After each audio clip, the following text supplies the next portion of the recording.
of the common questions that I receive from students are about how they should prepare for a hurricane, and that just means making sure they have a plan well in advance. The best offense is a good defense, so making sure that they have all the supplies they might need. Maybe with no electricity for a day or two, maybe a little fan or a flashlight or some snacks and stuff like that. They know what their evacuation plan is and making decisions with their family so that they are informed of what the plan is should communications go down. They are gathering supplies that might be needed during and after the hurricane, communicating with our student staff so that they're informed and know what to expect next. They are figuring out what is going to happen after the hurricane based on the current trajectory and impact. For a lot of our students who are not from the area where hurricanes frequently occur, they have the misconception that the hurricane is the worst part. That typically is the most intense part, but a lot of the recovery efforts and the cleanup and the aftermath are what are going to be the real test of student will, of student integrity, of the community coming together.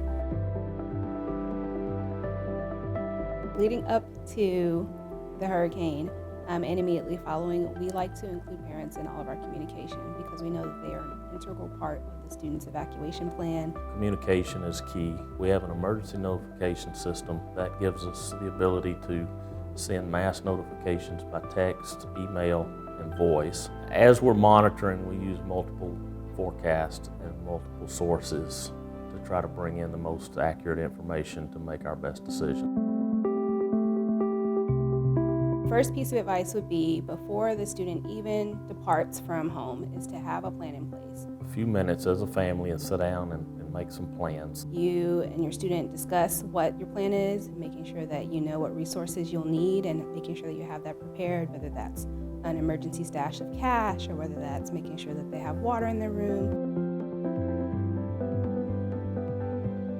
For students who decide to stay in right out the storm, there are a number of services available to them to make sure that we have food for the students leading up to, during, and immediately following the storm. Residential Life keeps a surplus of water available for students should the city go under a boil advisory, which means that the city's filtration system for water has been compromised. So we know students might feel anxious during the hurricane. It's a scary experience to go through. All of our full-time staff, as well as our student staff, and frequently our resident ministers stay on campus with the students to ride out the storm with them. But I would also advise if students feel anxious and it's safe to do so, for them to leave their room and chat with other students. And there's safety in numbers, so it's nice to know that sometimes you're not the only person who's feeling a little bit scared about what's going on outside.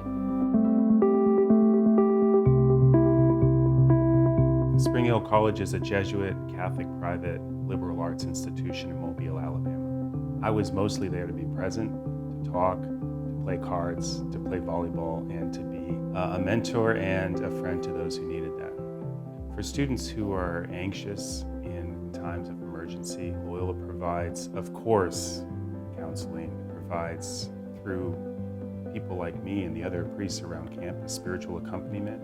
We try to provide the assurance to students that even though they feel anxious, that everything's going to be okay. Students were gone from campus for remarkably only 2 weeks, and even while the whole city was still trying to pick itself back up, we already had students back on campus and classes were running again.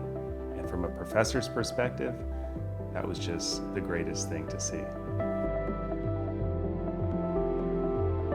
The focus on returning from a major storm or a major emergency is on cura personalis, care of the person, which is one of our key Ignatian values.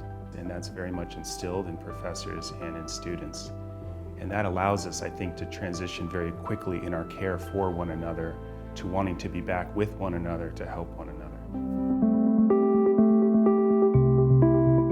What sets Loyola apart when it comes to our hurricane preparedness is that we are fortunate enough to be in an area of high elevation, and we have buildings that have been through hurricanes and are graded to withstand hurricanes. I think what sets Loyola apart in situations of emergency is how quickly we came back. We were able to move fast, we were able to be nimble. We come together uniquely as a community when hurricanes happen. I have personally witnessed people being taken care of after events, post-storms that they had no obligation to take care of, but they did. And I think that goes back to our Jesuit identity people with and for others. I think my advice to parents during a storm would be to simply trust that Loyola has the care of their students at heart and knows what it's doing. We've done this many times and we'll do it many times, and we know how to take care of your students and to make sure that they have everything that they need.